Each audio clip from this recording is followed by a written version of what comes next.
Well, hello and welcome into another edition of Bronco Chat. David Gentili with Santa Clara Athletics. Happy to be joined today by the head coach of Bronco Women's Tennis, Ben Cabell. And coach, first off, with shelter in place since the beginning of the pandemic, just tell me, how's everything going for you? Are you and the family able to stay healthy and safe at home? Yeah, David, good to see you too. Yeah, we're all doing okay, everything considered. Got two young boys at home, so it's definitely a challenge to keep them occupied but fun at the same time. And trying to do our best to manage the program and manage the family remotely. And we're doing well, everything considered. Thanks for asking. Great to hear that. And outside of coaching tennis and having the normal routine at Santa Clara, what kinds of things are you missing about being able to go out and do? Oh man, I kind of miss just being able to go out to dinner, the family. Our kids have a lot of sports, which is, was so fun for me to kind of go and participate and watch them play soccer and baseball, and all that's been kind of put on hold. And so that's honestly, that's probably been the hardest thing. We had our little league baseball season, and obviously I miss work. That's a big move. There's a lot happening in the world right now. The pandemic was kind of the main topic of discussion for such a long time, but now social justice and combating racial injustice has been a big one. And I know the team had put out a statement, about their collective feelings on that. And one of the things you said as part of that statement was about National Election Day. The team will be taking part in all vote, no play, so no team activities. So the emphasis can be go out and make sure you go out and vote. Tell me about the discussions with your group that led to that decision. Yeah, I think myself, and I know our team was thinking long and hard about what we can do, and how it affects us. And I read an article on the all vote, no play, how it kind of came to be, and it just kind of really spoke to me as something that's tangible, that's something small, but something that we can participate in and do as a group, that really is meaningful. So that just kind of spoke to me. And I decided to bring it up with our team, and they were very supportive and really liked the idea. The idea is just to express the importance of civic engagement. It doesn't matter how, for us to be aware of and participate in our society, and voting is the best way to do that. So it's certainly not the end all be all, but it's important to all of us. We're really glad.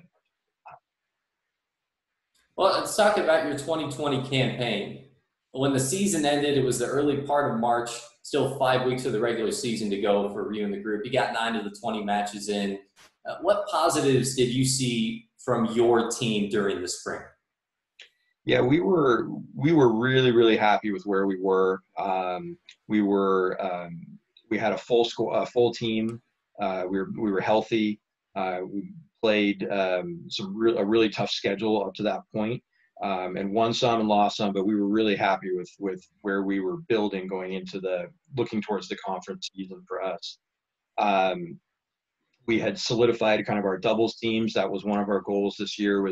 We were coming up with some new combinations. We had solidified that. So that was helping our success quite a bit to have those teams ready to go and get them some experience together.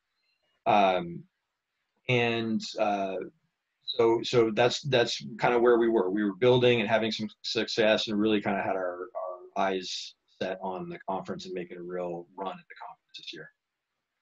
So when you found out the rest of the season was going to be canceled, it's certainly unique and not like anything we've seen before, because you still have a little more than a month, but no matches and no competitions to prepare for, to look forward to. So what kinds of things did you want to emphasize with how you handled the rest of the timing of the season with your team? The main thing that we talked about is just, what a unique circumstance this is, and to make the best of the situation. There was not a lot that we could do, not a lot that was in our control. And I think we all understood that.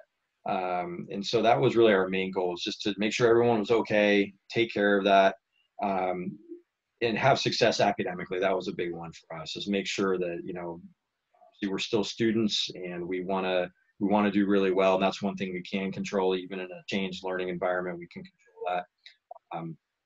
So we made a big emphasis on that, and it paid off. Our team had I think a 3.8 or 3.9 cumulative GPA in the spring quarter, which was phenomenal. So really proud of that. So that was pretty much it. We tried to stay in shape where possible, but our main emphasis were staying safe and healthy, and finishing up a strong act. Well, 7 members of the team named WCC All Academic, so certainly the numbers, as you said, with the GPA and then those accolades there to back that up. So nice job to the team on that front. Did you learn anything during this time where it's a lot of virtual meetings and it's not really, it's face-to-face, but it's not necessarily in person? Learn anything as a coach that you will take back when things return to what the new normal becomes?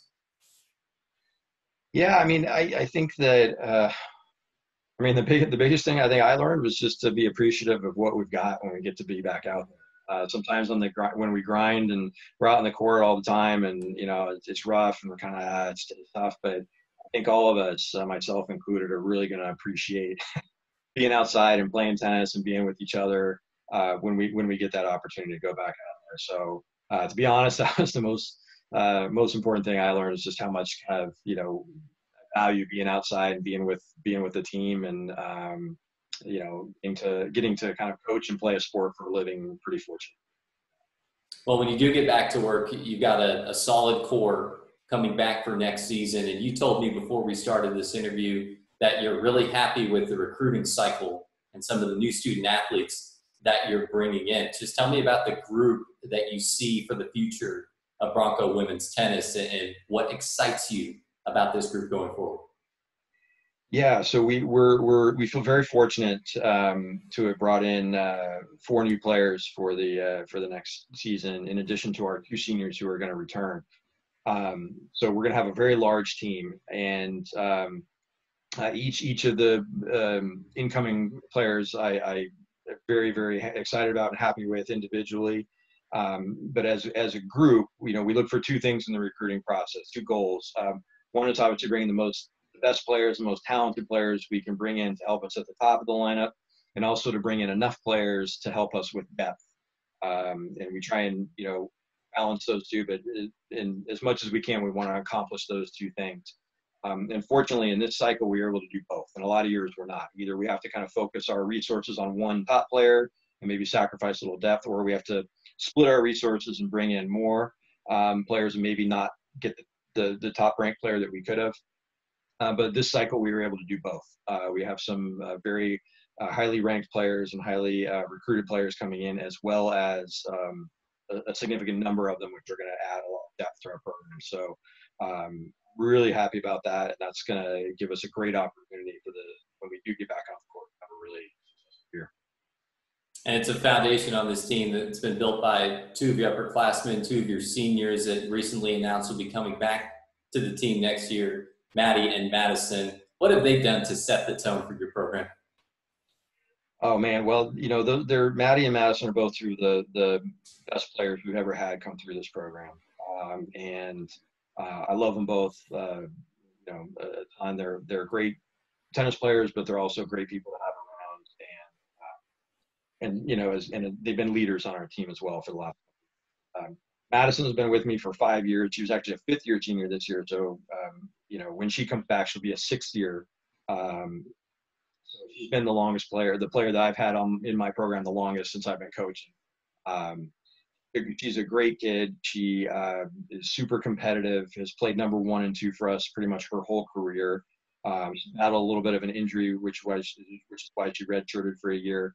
But she's back, close to healthy. And she just adds a level of competitiveness and experience to the top of our lineup that is pretty hard. Maddie has also came in with a transfer from Alabama with a ton of experience under her belt and a great resume. And she's really taken over the number 1 spot for the last 2 years, and has really, really done a nice job in that spot. And ranks nationally in the ITA singles rankings for a good portion of her career. She's had a great record at number one for us, and she sets a really good example of leadership and tone on that top court. So having them be able to come back and fill those two positions is really, really important to allow our young, especially as we have a young team coming in, to allow them to kind of grow into those roles, and they don't have to get in right away to those at a time. Figure out college athletics and college tennis and grow into that. Anyway, Maddie and Madison are irreplaceable, so we're really glad that they're coming back.